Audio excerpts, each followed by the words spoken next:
Thank you very much. Forget trying to stop terror. American Muslim groups take a different approach following the attacks in Paris and San Bernardino, and this one involves the election. Initiatives include a drive to register 1 million voters prior to the 2016 elections. If you engage in Islamophobia, if you engage in demagoguery and bigotry, you will pay a political price, because we're going to register our people and we're going to use our ballot and we're going to take our souls to the polls and make sure you're out of there. Yeah, but is this the right move? Should their efforts be used towards stopping terror instead? Joining us for a fair and balanced debate, Ashra Namani, author of Standing Alone, An American Woman's Struggle for the Soul of Islam, and Harris Zafar, national spokesperson for the Ahmadiyya Muslim Community, USA, and author of Demystifying Islam, Tackling the Tough Questions. Thank you, first of all, both for being on. Appreciate the effort. And my question, I guess, to both of you is, so what's taking you so long? You know, you should have been registered. You're American. You're here, and you're just registering to be part of the political process. I mean, so what's up in that regard?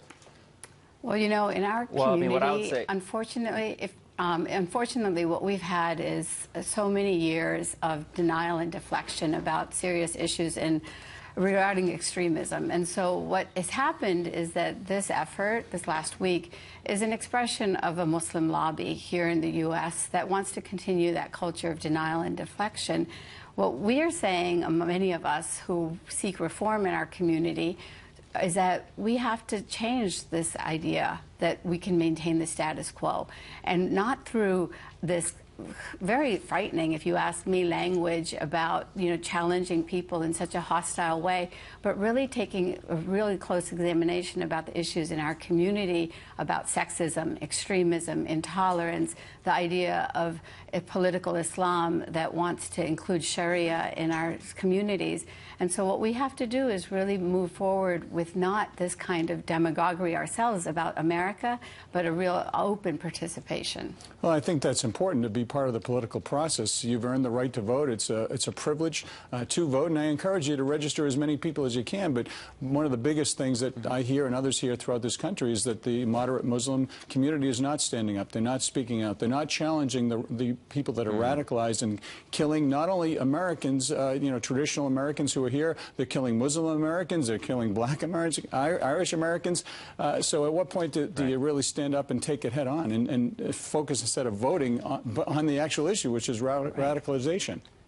Absolutely. Yeah, and I think, Scott, you really hit it on the head right there. So, I mean, we, within the Ahmadiyya Muslim community, as Muslims who believe in the Messiah, Mirza Ghulam Ahmad of Qadian, we've always said that the safety and security of this nation is paramount. So, yes, there's two realities right now. Yes, it is true that the anti-Muslim rhetoric and attacks have skyrocketed in the recent weeks and months. But it's also true that my fellow Americans are becoming increasingly fearful of Islam because of the acts of terrorism committed by lunatics who call themselves Muslims, and the two are conflated. So the real question is, how do Muslims respond? How should they?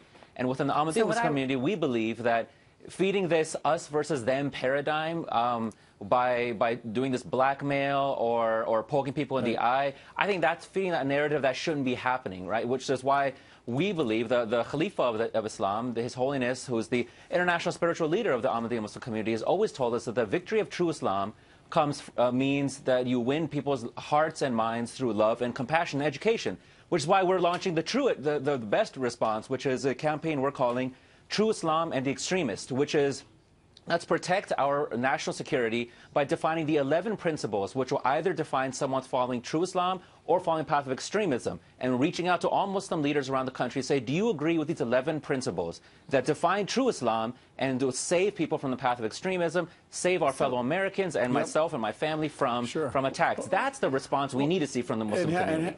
And Harris, let me just, and quite frankly, both of you, the reason that there's concern about what's happening in the Muslim community, because some of the major attacks have obviously been carried out by Muslims who have been radicalized and have taken your faith and your beliefs and actually, you know, distorted them to a point where they're killing innocent men, women, and children.